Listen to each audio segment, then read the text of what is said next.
Nous allons maintenant écouter le premier témoignage de nos conseillers généraux. Donc Martine Jardinet, qui est, je vous l'ai dit tout à l'heure, de Villeneuve-d'Ornon, qui est conseillère municipale aussi, je crois, à Villeneuve-d'Ornon. Non, mais qui est dans l'opposition, évidemment.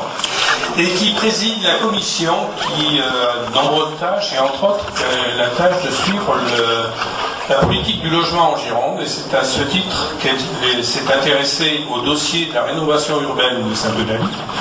Moi, je ne connaissais pas Martine.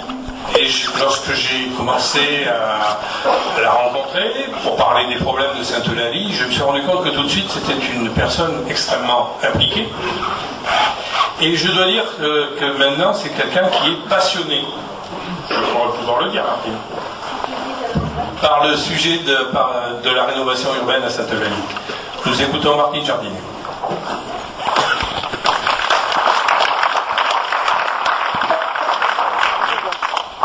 Bien, merci. Alors, je ne sais pas si je suis passionnée, je dirais que je me suis prise au jeu. Effectivement, c'est un peu, j'ai presque envie de dire qu'il faudrait écrire un roman.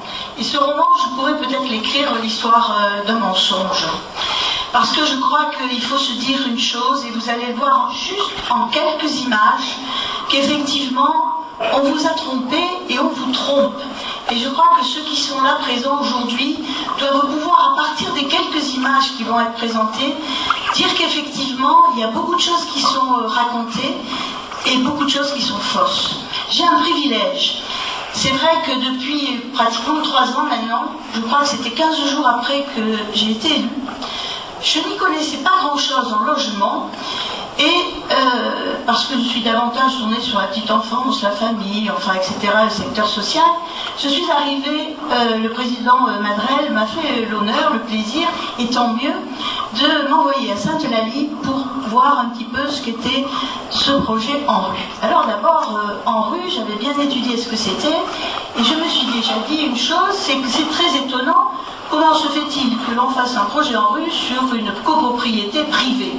Déjà là, c'était quelque chose de très important. Ça voulait dire qu'à la fois l'État, mais surtout le Conseil général, allait sur quelque chose qui normalement relevait d'une copropriété privée et qui est quand même quelque chose d'assez original.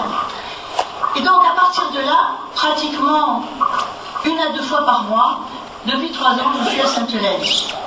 Je suis à Sainte-Eulalie et j'ai un autre privilège, c'est que contrairement aux élus, et c'est dommage, d'opposition, qui ne sont pas présents lors de ces réunions, j'y suis et je vois le maire fonctionner dans le réel. Je suis relativement objective. Comme le président d'ailleurs, et je crois tout à l'heure on disait qu'il avait cette capacité extraordinaire qui est de surtout pas être sectaire, et je crois que je l'étais pas avant, mais je dirais que je ne suis plus du tout, parce qu'à ses côtés on ne peut pas l'être. Alors, c'est vrai qu'à partir de là, j'ai vu le maire raconter des choses qui étaient étonnamment fausses, et je dirais que j'ai pris plaisir à lui dire que ce qu'il disait, c'était faux. Alors d'abord, qu'est-ce qu'il y a dans ce projet en rue? Ce projet en rue, c'est effectivement ces ruaux qui sont une enclave en marge du territoire. C'est effectivement une barre, des barres comme à un moment donné on a fait du logement social. À partir de là, le maire a utilisé cela, la peur, et dire attention, on va vous en mettre partout, du logement social. N'oublions pas une chose, 80% des Girondins peuvent émarger au logement social.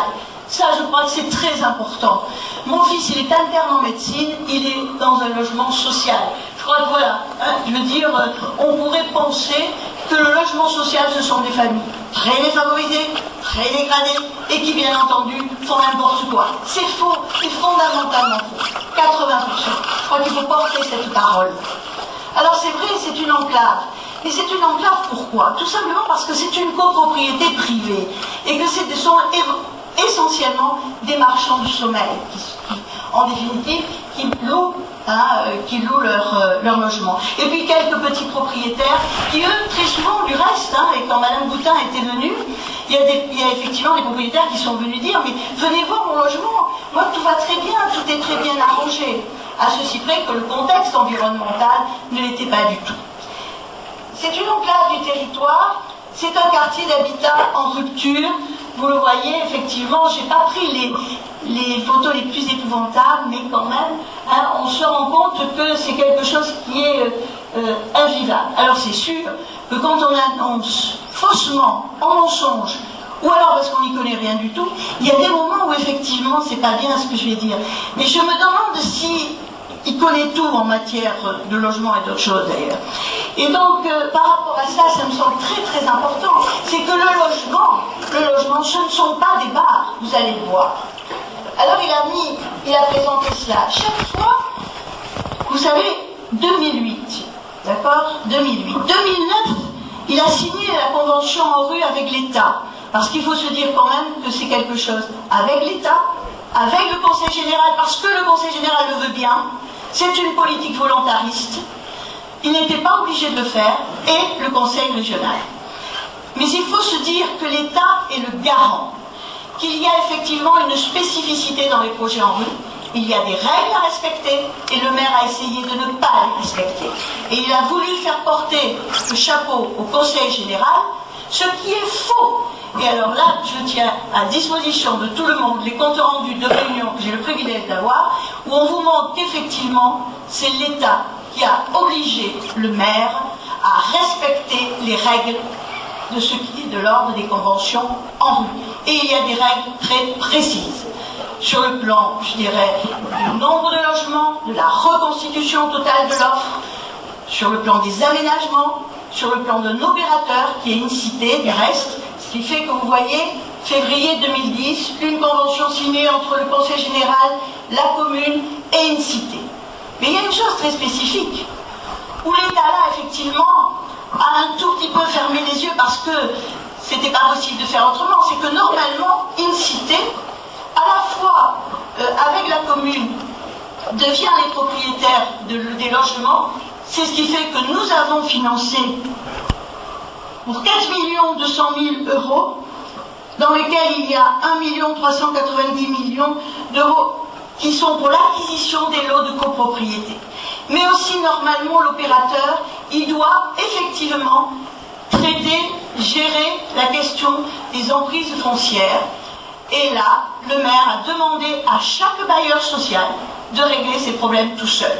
Ce qui fait que sur le plan du foncier, on a eu des augmentations du coût du foncier relativement élevées, ce qui fait qu'à un moment donné, vous allez le voir tout à l'heure, il y a un lotissement qui a failli ne pas se faire, tout simplement parce que le prix du foncier demandé par la personne qui le vendait était beaucoup trop élevé et augmenté d'1 800 000 le coût de l'ensemble, je dirais, de l'opération.